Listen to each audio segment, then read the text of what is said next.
میں ان سے کہتا ہوں تم سوچتے کیوں نہیں کون ہے تمہیں پیدا کیا ہے, کون ہے جو تمہیں بنایا ہے. قرآن دعوت دے رہا ہے ان کو سوچنے کی. میرا یقین یہ کہتا ہے جو بھی انسان اس کائنات میں ہے اللہ نے اسے اتنی عقل ضرور عطا کی ہے کہ اگر وہ سوچنے پر آ جائے تو اپنے رب تک ضرور پہنچے گا. اگر وہ غور و فکر کرنے پر آ جائے تو جھوٹے خداؤں کو چھوڑ دے گا. ایک صحابی ہیں حضور صلی اللہ تعالی علیہ وسلم پر ایمان لانے کے بعد وہ کہتے ہیں حضور ایام جہالت میں ہمارے سے دو ایسے معاملات ہوئے, ایک واقعہ یاد کرتا ہوں تو رونا آتا ہے اور ایک واقعہ یاد کرتا ہوں تو ہنسی آتی ہے. جہالت میں ہم کچھ ایسے کام کرتے تھے اسلام لانے سے پہلے کہ ایک واقعہ ایسا ہے کہ ہم رو پڑتے ہیں یاد آتی ہے تو, اور ایک واقعہ ایسا ہے کہ وہ یاد آتی تو ہنس پڑتے ہیں. حضور نے پوچھا وہ دونوں کیا ہیں؟ انہوں نے کہا جہالت میں جب ہمارے گھر بیٹی پیدا ہوتی تو ہم اس کا گلا مروڑ کر دفن کر دیتے تھے. ہم نے اپنے ہاتھوں سے کئی بچیوں کو دفن کیا, وہ جب بھی یاد آتا ہے تو رو پڑتے ہیں, رونا آتا ہے. ہنسی کس بات پر آتی ہے؟ وہ کہتے ہیں ہم جب سفر پر نکلتے تھے تو ہمارے جو خدا ہوتے تھے ان کو آٹے کا بنا لیتے تھے. ہم ویسے تو مٹی کا بناتے ہیں اور پھر پانی میں ڈبوتے ہیں. ان کی ذریت آج بھی موجود ہے. عرب والوں میں اگر میں بیان کروں کہ ہاتھوں سے خدا بنائے جاتے ہیں تو انہیں یقین نہیں آتا. ہندوستان والوں کو بہت جلدی یقین آئے گا. تو وہ صحابی کہتے ہیں ہم آٹے کے بناتے تھے. ان کے جو خدا ہوتے تھے وہ آٹے کے بناتے تھے کیونکہ مٹی کا پتھر کا اٹھا کر لے کر جانے میں بوجھل ہوتا تھا, وزن ہوتا تھا. اتنے بڑے خدا کو کہاں لے کر کے گھومتے رہے. وہ صحابی کہتے ہیں ہم آٹے کا بنا کر لے جاتے. پھر ہنسی کس بات پر آتی ہے؟ کہتے ہیں اگر سفر میں زیادہ بھوک لگتی کبھی اس کا ہاتھ توڑ کے کھا لیتے تھے, کبھی اس کا پیٹ کاٹ کے کھا لیتے تھے کیونکہ آٹے ہی کا تھا. آج بھی لوگ کرتے ہیں, شکر کا بناتے ہیں. بہرحال تو وہ صحابی کہتے ہیں مجھے ایام جہالت کی یہ باتیں یاد آتی ہیں تو میں ہنس پڑتا ہوں. خیر میں اور تفصیل میں نہیں جاؤں گا.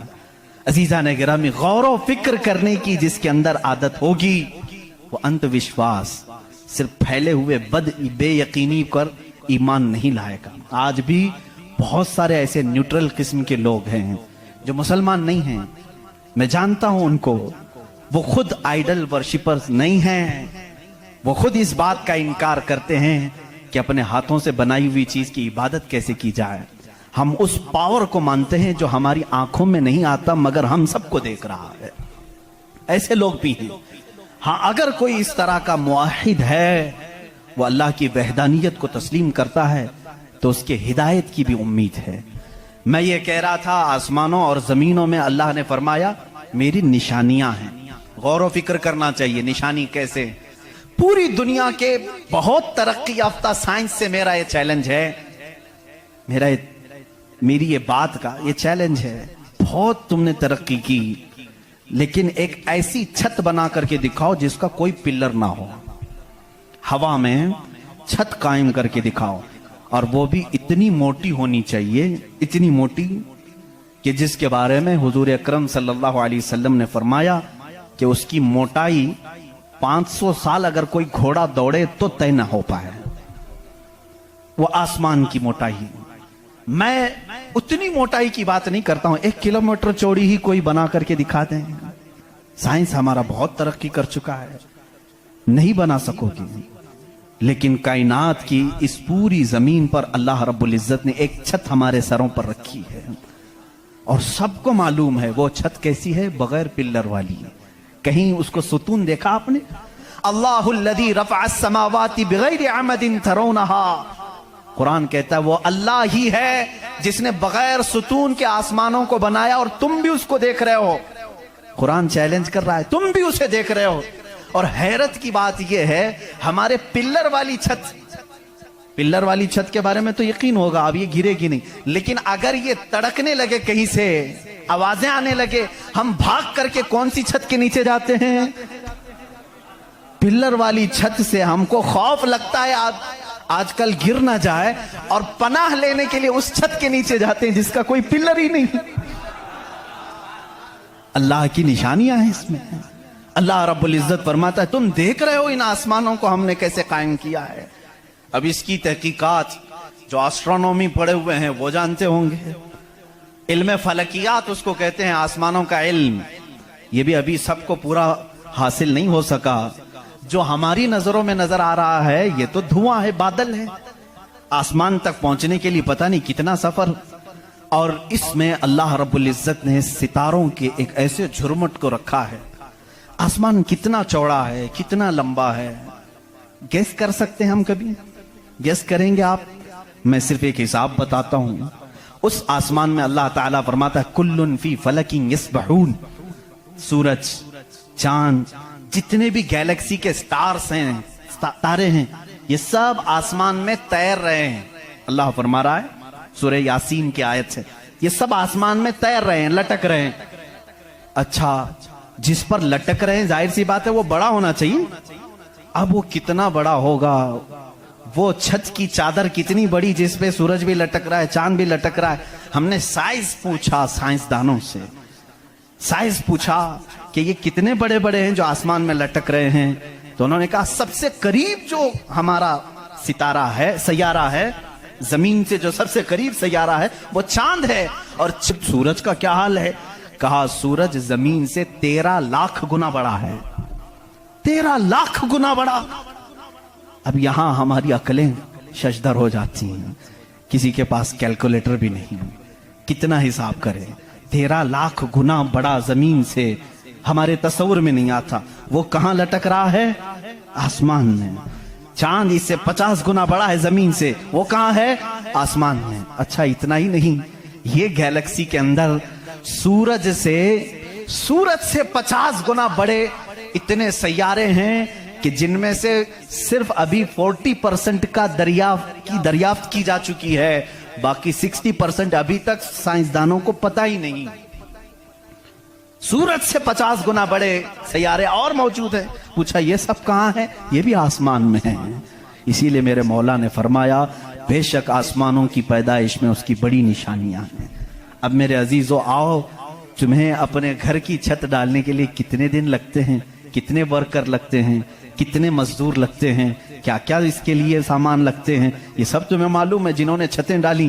اب اتنی بڑی چھت جس نے قائم کی ہے, جس میں لاکھوں گنا بڑا زمین سے سورج بھی ہے, چاند بھی ہے, گیلیکسی کے اور سٹارز ہیں, وہ خدا فرما رہا ہے آسمان کو, زمین کو کس طرح سے اس نے بنایا. قرآن میں ہے صرف 6 دن میں ان دونوں کی پیدائش ہوئی. اس سے بھی بلکہ اللہ تعالیٰ فرماتا وَجَعَلَ الْأَرْضَ فِي يَوْمَيْنِ, اللہ نے زمین کو 2 دن میں پیدا فرمایا, آسمان کو. اور اس میں جتنی سجاوٹ ہے, سجاوٹ کیا ہے؟ یہ پورے سمندر کو رب فرما رہا ہے وہ زمین کی زینت ہے, جتنے درخت ہیں وہ زمین کی زینت ہیں. اور آسمان کی زینت کیا ہے؟ چاند ہے, سورج ہے, ستارے ہیں. یہ سب 4 دن میں بنے, کل 6 دن میں ان کی پیدائش ہوئی ہے. کل 6 دن میں ان کی پیدائش ہوئی ہے. میاں ہماری دکان نہیں بنتی 6 دن میں, اور وہ خالق کائنات فرما رہا ہے 6 دن میں اس پوری کائنات کے زمین و آسمان کی پیدائش ہوئی. تو کیا یہ اللہ رب العزت کی نشانیاں نہیں ہیں؟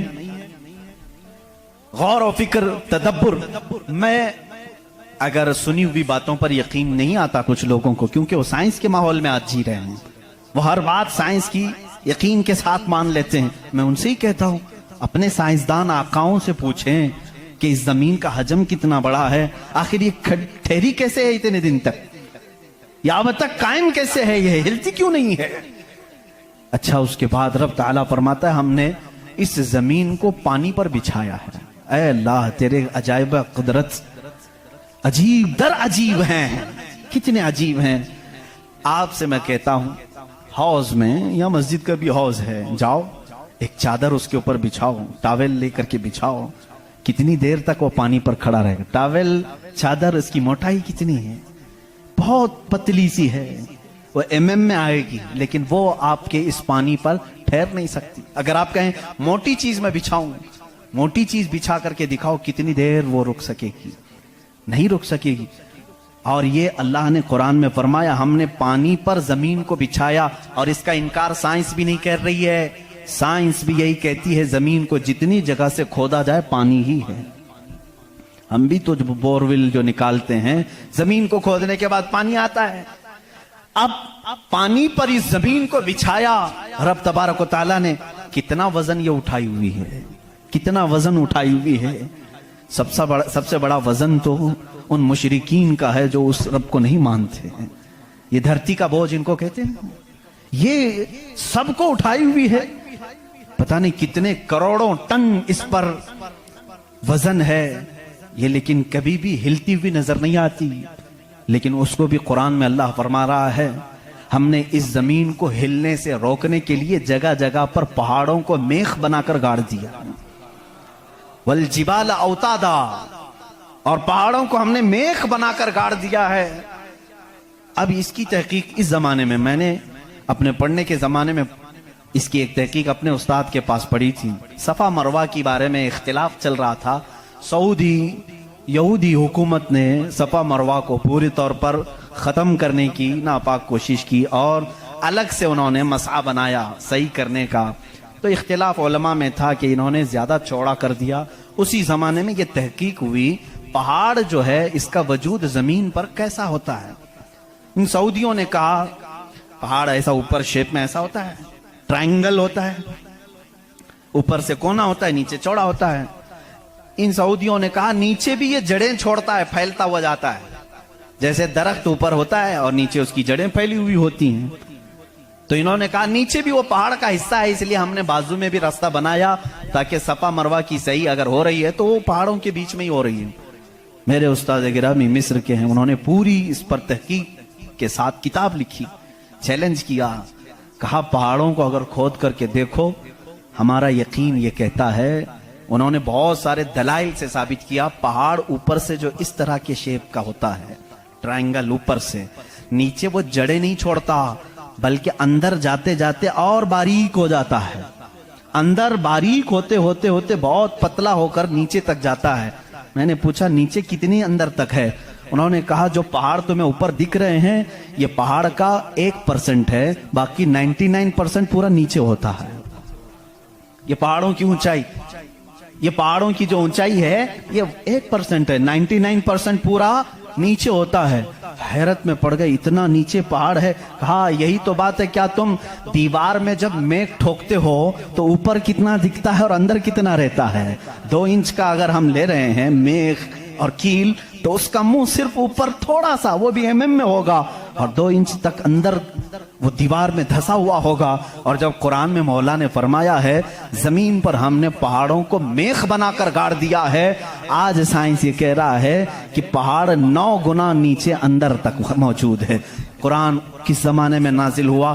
آسٹرونومی نہیں تھی، آسٹرولوجی نہیں تھی، زمین کے یہ جیو فزک نہیں تھے، آلہ جات نہیں تھے، تحقیق کے لیے مائکروسکوپ